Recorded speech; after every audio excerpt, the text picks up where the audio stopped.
오늘 우리에게 주시는 하나님의 말씀은 사도행전 11장 25절에서 26절 말씀입니다.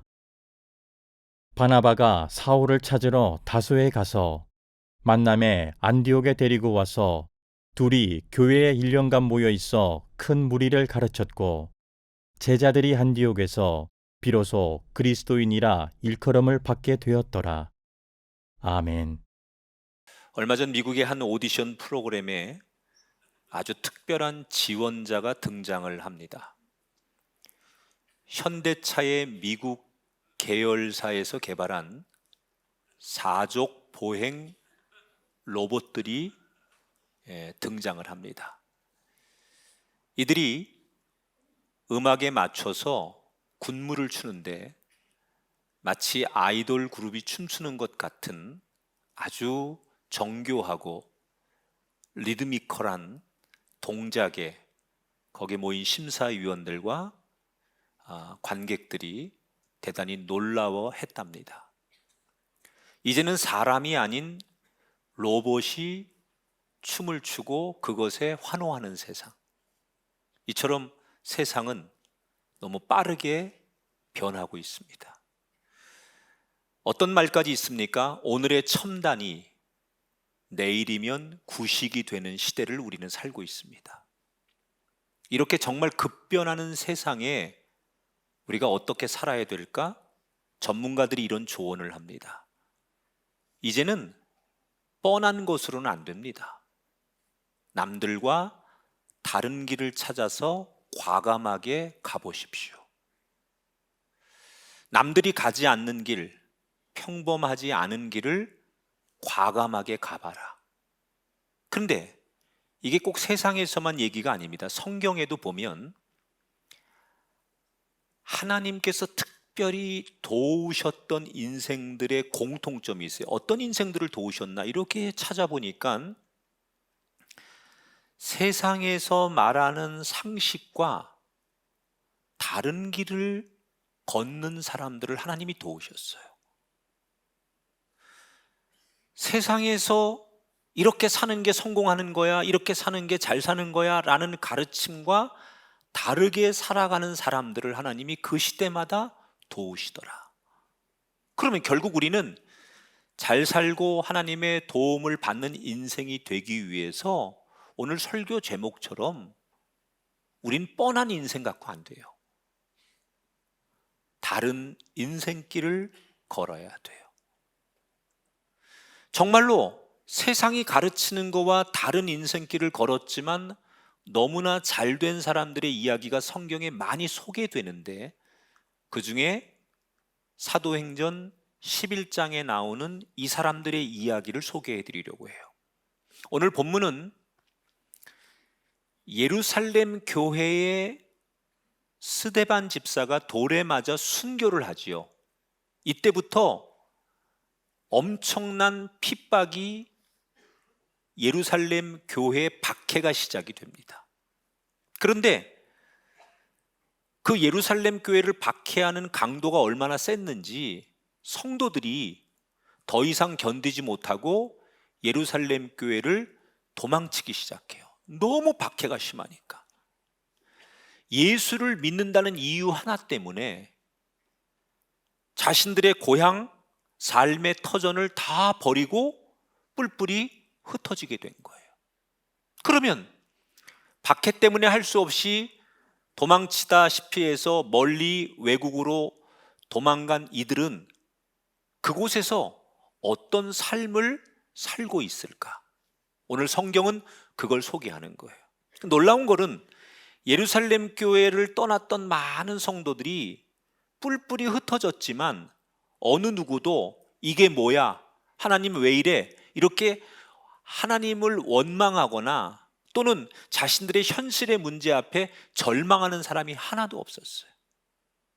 당시 예루살렘 교회를 떠났던 사람들이 흩어진 곳이 사마리아, 페니키아, 키프로스, 안디옥 이런 데로 뿔뿔이 흩어졌거든요. 그런데 모든 사람들이 그 어려운 가운데 흩어진 상황에서도 그곳에 가서 몇몇 안 되는 자기들끼리 너무 기쁘게 하나님 앞에 예배를 하고, 그리고 그 기쁨에 겨워서 복음을 또 전하는 거예요. 처음에는 우리가 조심스럽게 같은 유대인들에게만 복음을 전한 거예요. 외국에 나가서 같은 동족들에게만 복음을 전했다는 거예요. 왜냐하면 같은 언어를 쓰고 같은 문화를 공유하니까 아무래도 유대인들에게만 복음을 전하는 게 수월했겠죠. 그런데 시간이 점점 지나면서 사람들이 왜 유대인들에게만 복음을 전해? 예수님의 이 구원의 복음을 이방인들, 외국인들에게도 전하자. 그리고 담대하게 이방인들에게 복음을 전하는 사람이 나오기 시작했어요. 그런데 외국인들이 이 유대 기독교가 전하는 복음을, 예수님에 대한 복음을 듣고는 회심하고 예수를 믿는 사람들이 외국에서 많이 생기기 시작하는 거예요. 여러분, 예를 들어서 우리나라 사람들이 뭐 미국이나 외국에 나갔더니 동포들로 살잖아요. 그럼 처음에는 우리나라 사람들끼리 한인교회가 생기고 우리나라 사람들끼리 뭐 모여서 뭐 코리아 타운이 생기고 그러잖아요. 근데 그건 한계가 있는 거거든요. 예를 들어 미국 땅에서 맨날 우리들끼리 모여가지고 마을을 만든다고 살 수 없잖아요. 결국은 미국 사람들 속으로 들어가야 돼요. 그래야 거기서 자기들이 무슨 뭐 꿈을 꾸고 성공할 수 있는 거지, 맨날 편하다고 말 통하고 음식 같이 먹는 우리나라 사람들만 모이면 그 삶이 뻔한 거 아닙니까? 오늘 성경에도 유대 동포들이 처음에는 우리끼리 모여서 복음을 전하고 우리끼리만 서로 이렇게 어울려 살다가 어느 날 이 이방인들 속으로 들어가기 시작한 거예요. 그랬더니 어떻게 됩니까? 오늘 사도행전 11장 21절에 그들이 그런 복음을 과감하게 전했더니 이런 결과가 나왔어요. 주의 손이 그들과 함께 하심에 수많은 사람들이 믿고 죽게 돌아오더라. 이 놀라운 일이 생긴 거예요. 동포들만 우리 얘기를 듣고 공감을 하고 예수를 믿는 게 아니라 외국 사람들이 그 예수를 나도 믿겠다 그러면서 예수님을 구주로 영접하고, 그래서 사람들이 많이 모이니까 자연스럽게 교회가 하나 세워진 거예요. 그 교회가 오늘 성경에 이름이 있는데 안디옥 교회예요. 이 안디옥 교회가 얼마나 부흥했는지 예루살렘 교회가 이 소식을 듣게 됩니다. 예루살렘 교회가 깜짝 놀라는 거죠. 거기는, 예루살렘 교회는 예수님의 제자들로 중심이 된 사도들이 지금 목회하는 곳이잖아요. 그런데 거기서 핍박 때문에 외국으로 떠났던 교인들이, 특히 안디옥이라는 교회가 엄청나게 부흥을 하고 거기 교회가 세워졌다는 얘기를 듣고 예루살렘 교인들이 정말 외국 땅에서 외국인들이 예수를 믿는단 말이야? 그래서 그걸 확인하려고 예루살렘 교회가 한 사람을 안디옥 교회에 파송을 해요. 누구를 파송하느냐? 키프로스 출신인 바나바라는 사람을 파송을 합니다. 바나바는 예루살렘 교회 분위기도 잘 아는 사람이고 이방 지역의 문화도 잘 알았기 때문에 그 안디옥의 상황을 객관적으로 잘 파악할 수 있는 딱 맞는 사람이기 때문에 바나바를 안디옥에 가서 어떤지 보고 와라 라고 파송을 하는 거예요. 자, 바나바가 안디옥을 딱 가봤더니 충격을 받는 겁니다. 소문을 듣고 자기가 생각했던 것보다 훨씬 더 안디옥 교회 모이는 이 사람들의 부흥의 열기가 뜨겁고 그 성도들의 신앙이 너무 진실한 거예요. 예루살렘 교회 못지 않은 거예요. 그래서 너무 감동한 이 바나바가 안디옥 교회 교인들에게 더 말씀을 전하고 양육을 하고 이제 예배를 인도하기 시작하죠. 그런데 더 부흥하는 거예요. 그러니까 이 바나바가 나 혼자 이 교회를 감당할 수 없다. 그래서 함께 목회할 좋은 동역자를 같이 세워서 목회해야 되겠다라고 기도하면서 떠올렸던 인물이 누구냐? 사울이에요. 아까 설교 초에 예루살렘 교회가 막 박해가 일어났을 때 그 박해에 앞장섰던 사람이 사울 아닙니까? 그런데 시간이 지나면서 그 사울이 중간에 회심을 하고 지금 사울은 자기 고향 다소에 가서 조용히 복음을 전하고 있을 때예요. 그래서 이 바나바가 이 사울이라면 이 바나바 교회를 함께 목회하기에 너무 좋은 사람이다 해서 그를 부르고 사울이 합류를 합니다. 1년 동안 둘이 힘을 합쳐서 안디옥 교회를 열심히 섬겨요. 예배하고 말씀을 가르치고 또 성도들을 하나하나 잘 양육하고, 그랬더니 언젠가부터 그 안디옥 이방 나라 사람들이 안디옥 교회에 모이는 교인들을 향해서 별명을 붙이기 시작했어요. 그 별명이 뭔지 아십니까? 그리스도인이라는 별명을 붙였어요. In Christ, 그리스도인이라는 말이 뭐예요? 그냥 우리말로 말하면 저 맨날 예수 하는 사람들, 눈만 뜨면 예수님 얘기만 하는 사람들, 예수쟁이라는 얘기예요. 예수에 미쳐가지고 날마다 예수 하는 사람들, 이 말이 그리스도인이라는 뜻이에요. 근데 여러분, 외국에서 그 소수민족인 유대인들, 기독교인들이 외국 사람들에게 저 사람들 그리스도인이야 라는 말을 듣는 게, 이게 여러분 쉬운 일이 아닙니다.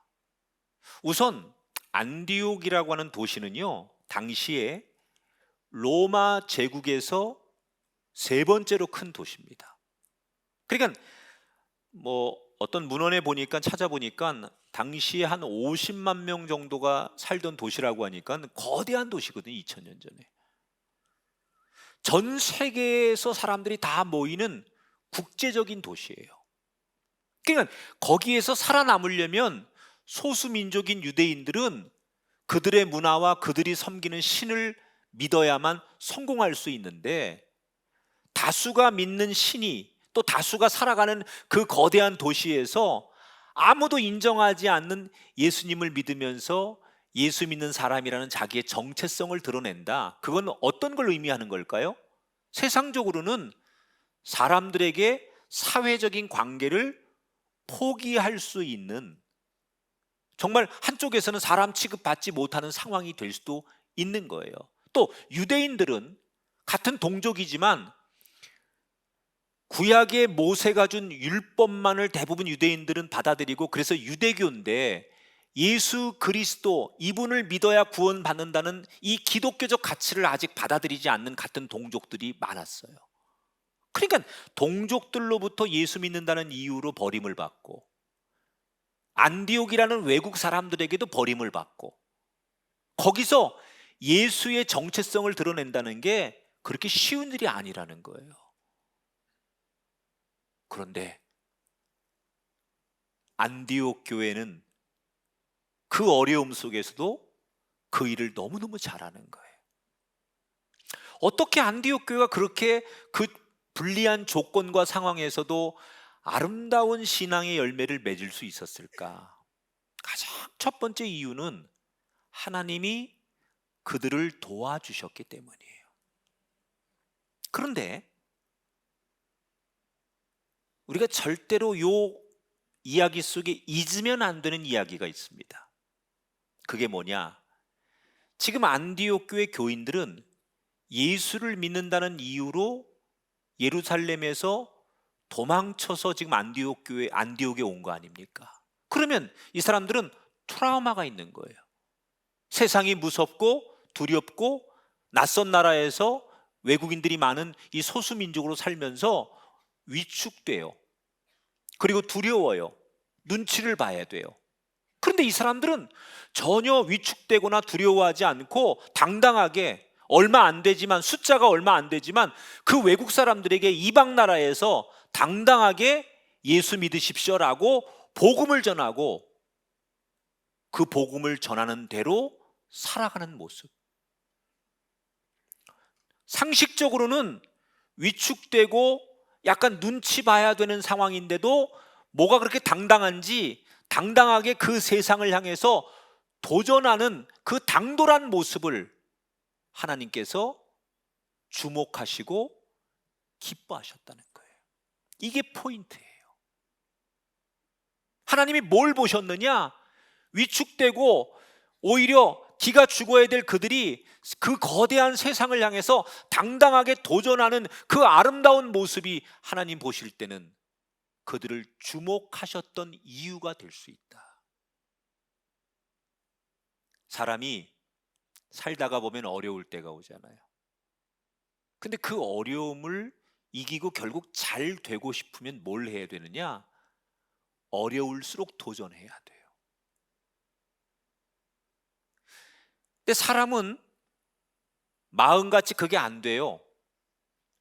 사람이 힘들면 한번 사업에 실패를 하거나 직장에서 뭐 어떤 사람은 해고를 당하거나 아니면 어떤 일로 한번 이렇게 탁 넘어지는 계기가 자기 인생에 오면 사람은 그 일 때문에 그때부터 위축이 됩니다. 그래서 마음이 위축되는 거예요. 아, 내가 뭘 다시 해보고 싶은데 또 실패하면 어떡하지? 또 내가 거기서 인정받지 못하면 어떡하지? 또 이것 때문에 내가 상처받으면 어떡하지? 그래서 사람이 한번 실패했던 경험을 갖게 되면 당분간 뭔가 이렇게 자신이 없어지고 자꾸 마음과 생각이 위축되는 거예요. 뭔가를 도전하려면 기가 있어야 되거든요. 자신감이 있고 내가 해보고 싶고 할 수 있다는 생각이 있어야 도전을 하게 되는데 마음이 생각이 위축되면 도전이 안 되는 거예요. 그래서 저는 부모님들이 자기들의 그 가정의 여러 가지 뭐 어떤 그 형편이나 조건과 상관없이 자녀를 잘 되게 하는 부모님들의 가정의 공통점을 이렇게 살펴보면요, 자녀들을 향해서 격려, 위축되지 않게 키우는 거예요. 돈이 없고 가난하고 부모님이 배우지 못했어도 자녀를 향해서 항상 소망을 주고 자신감을 주고 자존감을 높여주는 부모들은 그 자녀들이 되게 잘 됩니다. 그런데 그 자녀들이 되게 위축되거나 뭔가 눈치를 보거나 자꾸 소극적으로 그 자녀들을 제한하기 시작하면 그 자녀들이 밖에 나가서 자신 있게 자신들의 꿈을 펼치지 못해요. 작년에 보건복지부의 통계를 보니까 우리나라 국민들이 점점점 정신 건강에 문제가 많다는 거예요. 나한테 정신적인 건강에 문제가 있느냐라고 질문했더니 우리나라 국민들의 73.6%가 그렇다. 근데 이 수치가 2년 전보다 9.7% 증가한 거예요. 당신은 아주 심각하다고 느끼는 스트레스를 경험해 봤느냐? 그랬더니 46.3%가 내가 아주 심각한 스트레스를 경험해 봤다, 이렇게 대답했어요, 우리나라 국민들이. 근데 이것도 2년 전보다 10.3% 증가한 거예요. 또 나는 계속 수일간 지속되는 우울감을 경험해 봤느냐?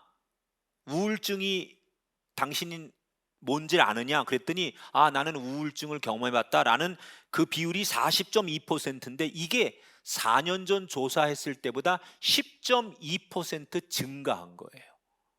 자, 이 통계가 뭘 말하는 거예요? 우리나라 국민들이 2년 전, 4년 전에 비해서 마음의 병, 정신적인 아픔이 점점 더 많아진다는 거예요.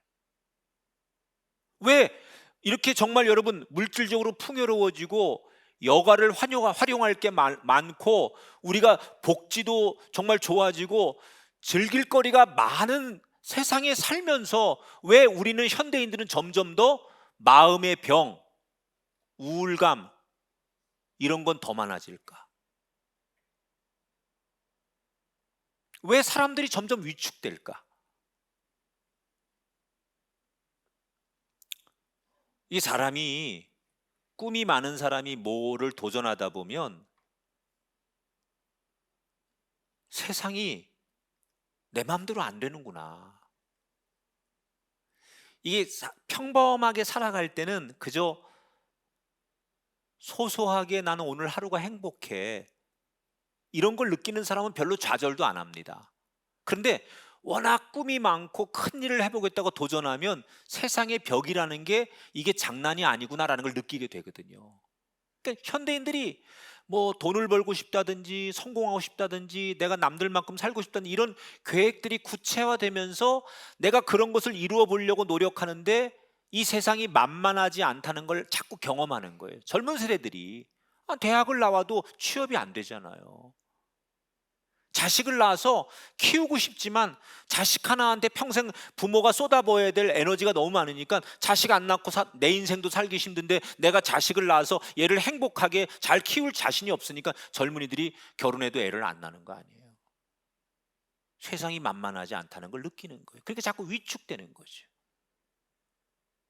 그러면 계속 우리는 세상이 내 뜻대로 안 되는구나, 이래서 위축되고 자신 없고 그렇게 살아야 될까? 작년에요, 중국 상하이의 한 대학교에서 유치원 선생님 220명을 대상으로 5일 동안 휴대폰 설문 링크를 매일 보내는 거예요. 설문에 어떤 내용을 주냐면 오늘 하루를 지내면서 스트레스를 받았는데, 스트레스가 두 종류라는 거예요. 하나는 내가 뭔가 도전해서 이기고 성취하고 싶은 스트레스냐, 아니면 나를 괴롭혀서 내 꿈을 방해해서 피하고 도망가고 싶은 스트레스냐. 그래서 당신은 오늘 스트레스를 어느 쪽으로 받았느냐라는 걸 묻는 거예요. 그런 다음에 그 스트레스를 가지고 하루를 살았더니 내가 업무의 몰입감이나 오늘 기분이 긍정적인지 또는 부정적인지, 아니면 오늘 내 마음의 여유는 어떤지, 이런 것들을 이제 이렇게 조사를 하는 거예요. 어떤 결과가 나왔느냐?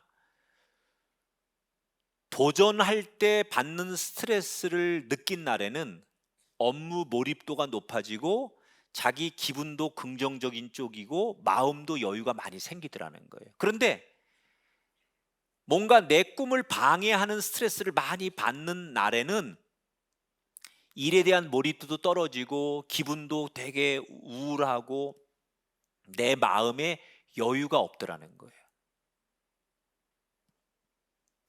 일은 똑같은데 내가 그 일을 해내면서 어떻게 느끼고 그 일을 하느냐에 따라서 그 일이 즐겁기도 하고 괴롭기도 한다는 거예요. 그러니까 내 앞에 지금 어떤 장애물이 있고 내가 이거를 하는데 에너지가 필요한데 이건 내가 정말 도전할 만한 일이야, 내가 도전할 거야, 이런 스트레스로 보느냐, 아니면 왜 나는 이렇게 힘든 일을 해야 돼, 이렇게 내 삶의 문제를 방해 스트레스로 보느냐에 따라서 내 인생의 질이 완전히 달라진다는 거예요. 이걸 갖다가 프레임워크라고 해요. 도전, 방해, 스트레스, 프레임워크. 같은 상황을 어떻게 바라보느냐가 중요하다는 거예요. 지금 비를 맞고 있어요. 막 이렇게 막 비가 내리는데 어떤 사람은 이 비가 내리는데 그 비를 맞으면서 그때부터 너무 우울한 거야. 가뜩이나 살기 힘들어 죽겠는데 비가 오니까 더 막 우울하고 막 그냥 막 내 마음이 막 너무 괴로운 거야. 이런 사람이 있는가 하면요, 비가 오는데 여기다 꽃 꽂고 막 좋아가지고 난 이 비가 오면 너무 행복해, 난 비가 너무 좋아, 그러면서 그 비를 일부러 막 맞고 막 헤헤거리는 사람도 있어요. 너무 지나치면 조금 위험하긴 하지만, 같은 비를 맞으면서도 한쪽에서는 이 비가 나를 우울하게 하는 사람도 있고요, 비가 오니까 난 너무 기분 좋아, 이렇게 비 오는 날 난 너무 좋더라, 이러면서 그 비를 상쾌하게 맞는 사람이 있다는 거예요. 여러분, 오늘 성경에 안디옥 교회 교인들이 뭘 잘했을까요? 그들 앞에 낯선 외국 땅에서 소수민족으로 복음을 전하는 게 그들에게 사회적으로 굉장히 어려운 일이지만, 그렇게 현실 앞에 막막한 상황을 놓고 우리가 어쩌다 이렇게 됐을까? 하나님은 왜 우리에게 이런 고난을 주실까? 이렇게 받아들인 게 아니라 우리 현실은 너무 힘들고 우리가 이렇게 피난민처럼 도망와서 낯선 외국에서 살아야 되지만 그래도 여기도 하나님이 계시니까 반드시 좋은 일이 있을 거야. 이렇게 그들은 긍정적인 도전을 했다는 거예요.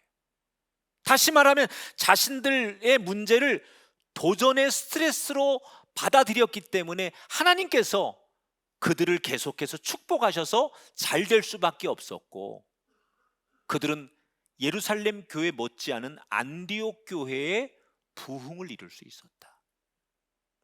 여러분, 모세가 80살에 너 노예로 살고 있는 네 동족들을 데리고 와라. 그때 모세는 그 얘기 듣고 너무 충격을 받고 주저합니다. 제가요? 하나님 왜 그러세요 저한테? 제가 뭘 하라고? 하나님 왜 그러세요? 왜 그러시는 거예요? 그러면서 너무 놀라고 거절하잖아요. 그런데 하나님이 계속해서 증거를 주시고 자신감을 주셔서 결국 모세가 도전할 때, 그때부터 하나님이 모세를 도우십니다. 도전할 때 하나님이 모세에게 능력도 주시고 바닷길도 여시고 길이 없을 때 길도 내주시고, 모세가 내가 해보겠습니다, 내가 부족하지만 한번 해보겠습니다 라고 말할 때 하나님께서 그때부터 모세에게 길을 여시는 거예요. 에스더가 내가 죽으면 죽으리다, 이 마음을 가지고 용기를 내서 왕 앞에 나가니까 하나님께서 왕의 마음을 움직여서 유대인들을 구원하는 일을 하신 거예요. 여러분은 지금 현실의 문제 앞에서 위축된 사람입니까? 아니면 현실의 문제 앞에서 도전을 해보려고 하십니까? 하나님은 도전하려고 하는 사람을 주목하시고, 도전하려고 하는 사람을 찾으시고, 도전하려고 하는 사람을 들어 쓰십니다. 오늘 하나님의 메시지는 분명히 도전한다면 내가 너를 도와주겠다. 그래도 내가 다시 해보겠다고 하면 내가 너를 도와주겠다. 여러분, 이 말씀을 기억하시기 바랍니다. 여러분 가정과 인생에서 그럼에도 불구하고 내가 다시 도전해 보겠다고 할 때, 그래, 내가 너를 지키고 도와주겠다, 이 하나님의 음성을, 복을 누리는 우리가 되기를 주의 이름으로 축원합니다. 우리 모두에게 취업의 문제, 무슨 경제적 문제, 관계의 문제, 건강의 문제, 자녀 문제, 여러분 그 문제들이 우리 마음을 졸이게 하고 그 문제 때문에 내 인생이 흔들리고 그럴 거 없습니다. 하나님이 감당하지 못할 시험은 주시지 않는다고 말씀하셨어요. 여러분이 하나님을 정말 믿는다면 당장은 그것을 넘느라고 힘들 수 있고 시간이 과정상 나에게 많은 에너지를 소모하게 할지라도 용기를 내서 도전하는 사람에겐 하나님이 반드시 이길 수 있는 지혜와 돕는 손길과 길을 여실 줄 믿습니다. 언제 하나님이 여러분을 도우십니까? 도전할 때 돕습니다. 하려고 할 때 돕습니다. 그럼에도 불구하고 안디옥 교회처럼 도전하십시오. 그때 여러분의 가정이 다시 하나님의 은혜를 힘입어 일어나게 될 줄 믿습니다. 자, 이렇게 안디옥 교회는 바나바와 사울의 목회를 통해서 교회가 점점점 안정되고 시스템을 갖춰가요. 그런데 이때 이렇게 부흥하던 안디옥 교회에게 슬픈 소식 하나가 들려와요.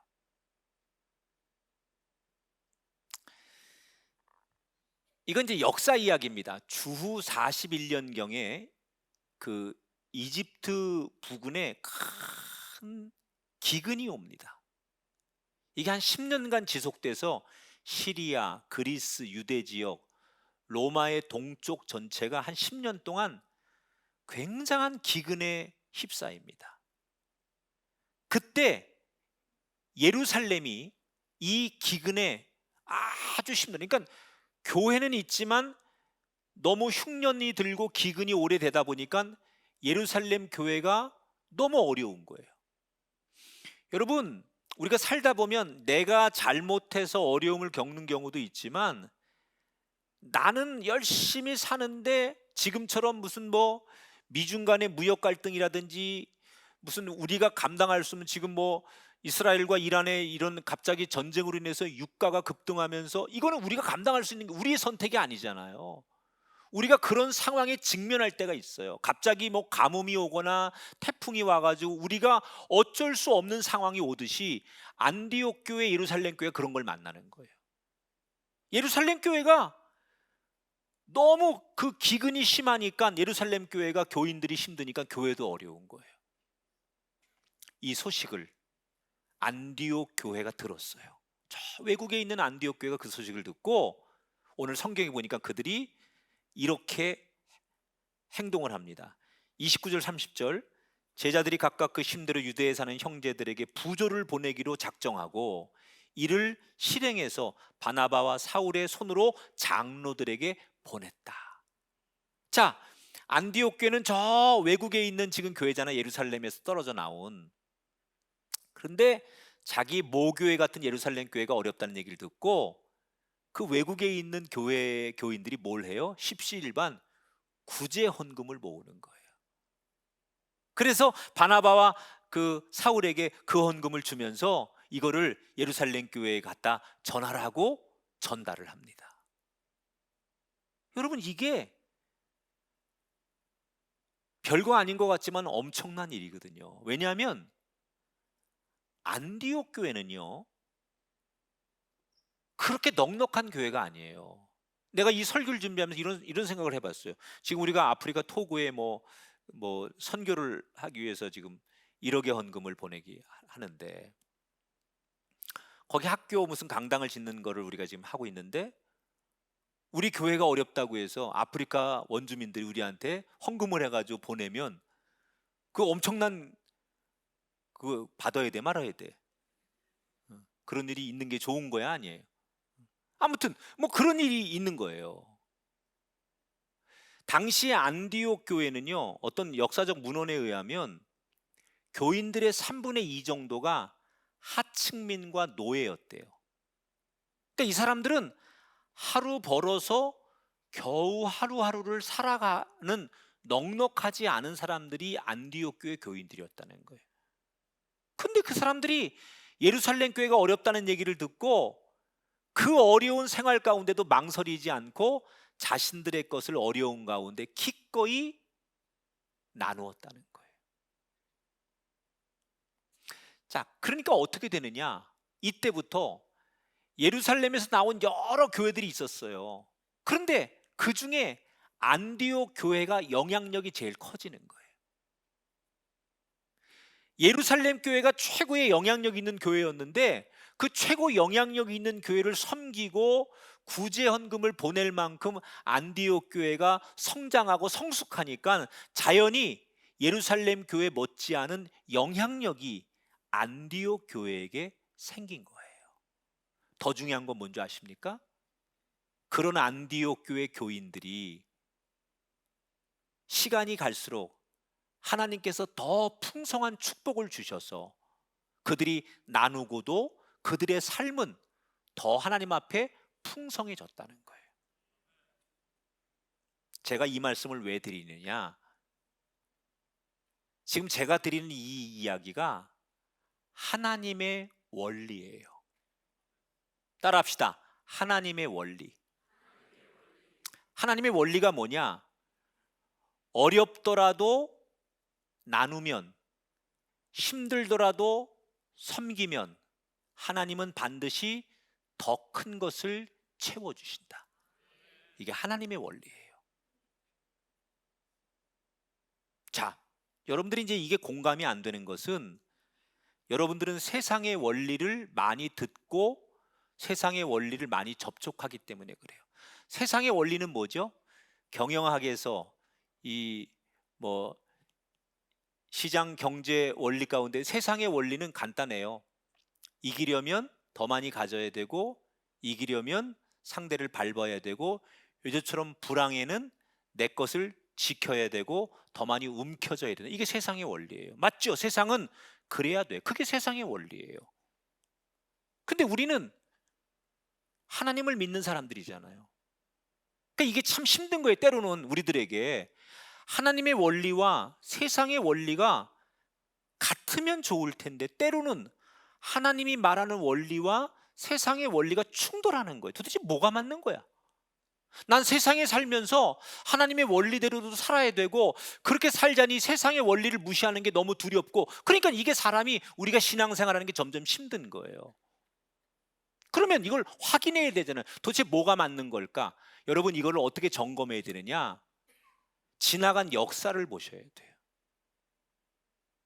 지금 당장을 보면 안 되고 많은 데이터를 보셔야 돼요.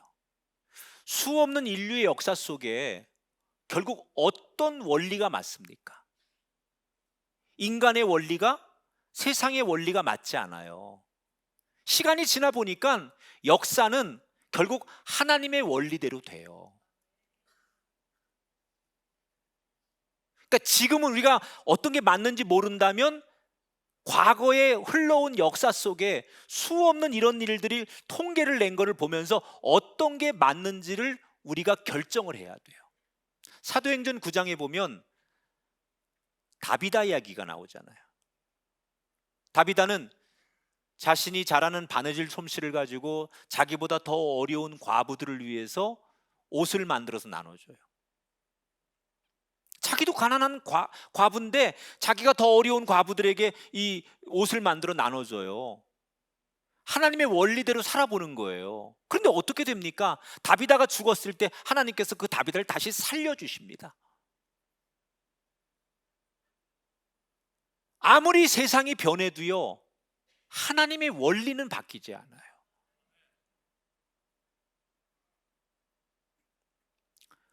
어떤 사람들도, 어떤 가정도, 어떤 교회도 나누고 섬기면 하나님이 그 사람과 그 공동체를 주목하세요.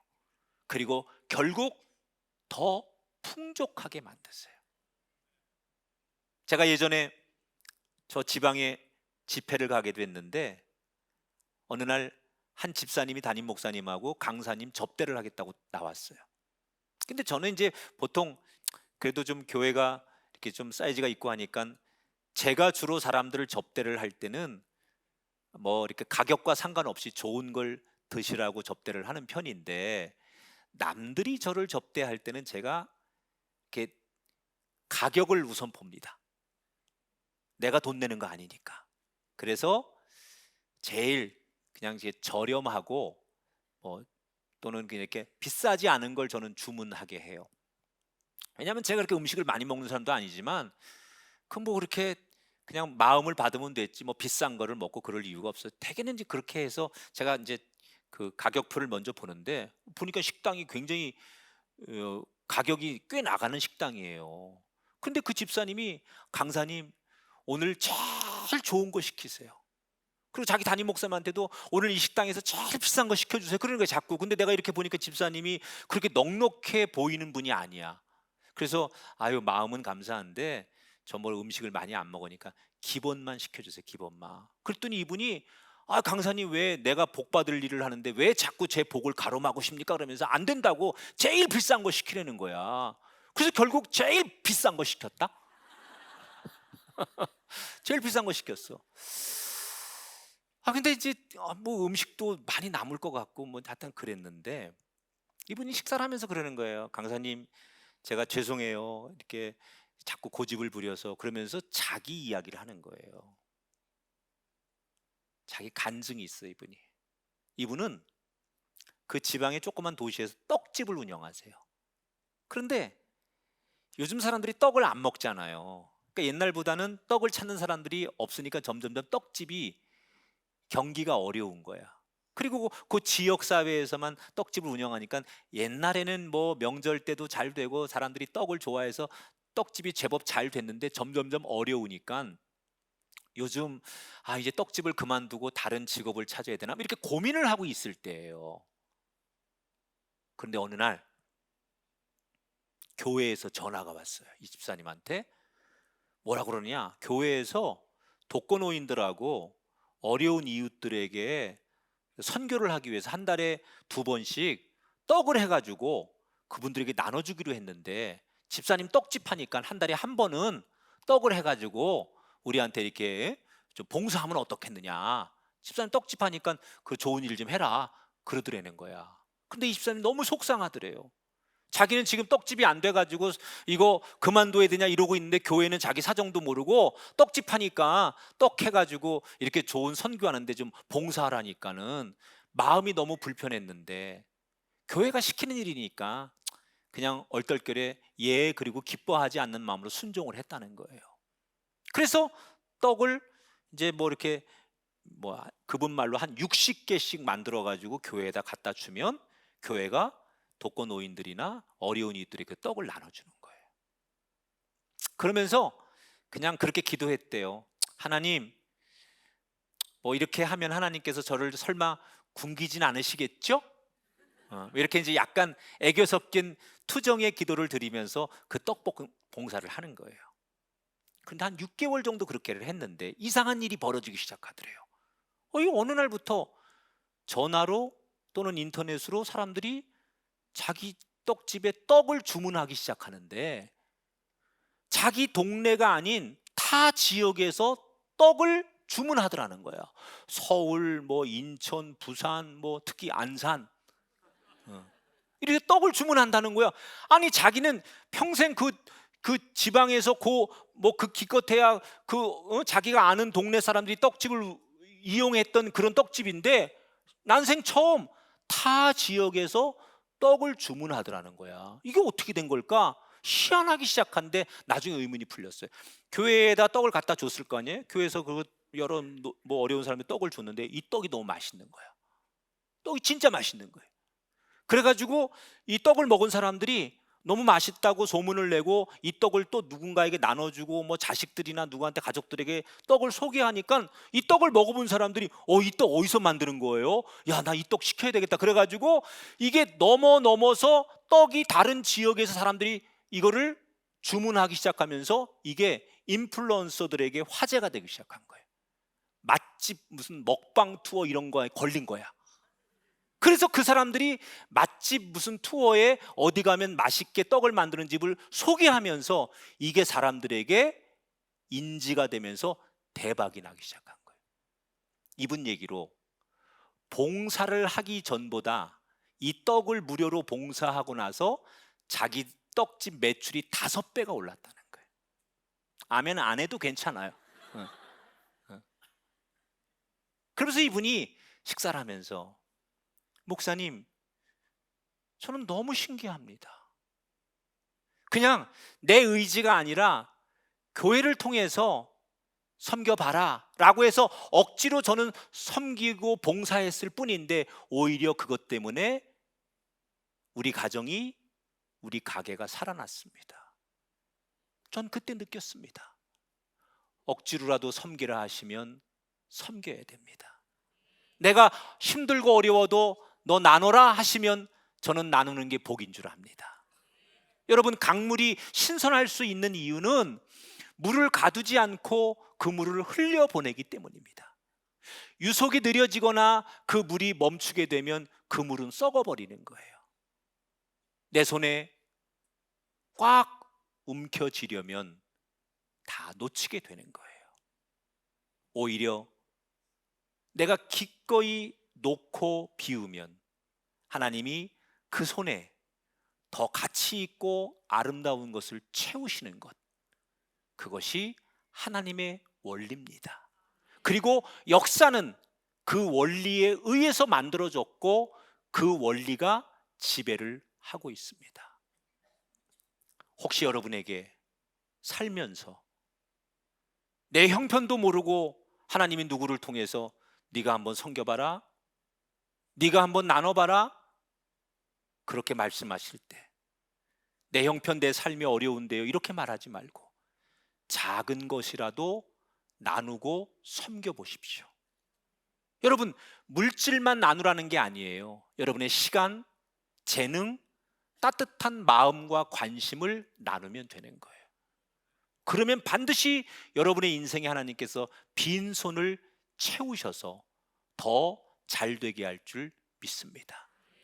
예루살렘 교회에서 흩어진 교회가 여러 교회가 있었어요. 근데 그 중에 가장 잘되고 가장 아름다운 모델이 된 이 안디옥 교회가 뭘 잘해서 이렇게 성경에서 주목받고 역사에 남는 교회가 됐습니까? 그럼에도 불구하고 어려운 가운데도 도전했기 때문에, 그럼에도 불구하고 어렵더라도 나누었기 때문에, 세상은 꽉 쥐고 있으라는 원리를 강조하지만 하나님은 이것을 나누라고 원리를 소개하고 있습니다. 여러분, 이 어려운 시절을 세상의 원리로 이기려고 하지 말고 하늘이 주는 원리를 가지고 이 세상을 진짜 시간이 지남과 동시에 이겨낼 수 있는 여러분만의 간증을 이루어 갈 수 있는 복된 여정이 되기를 축복하면서 오늘 이 복음의 기회를 여러분들이 잘 붙드시는 아름다운 분들이 되시기를 주님의 이름으로 축원합니다.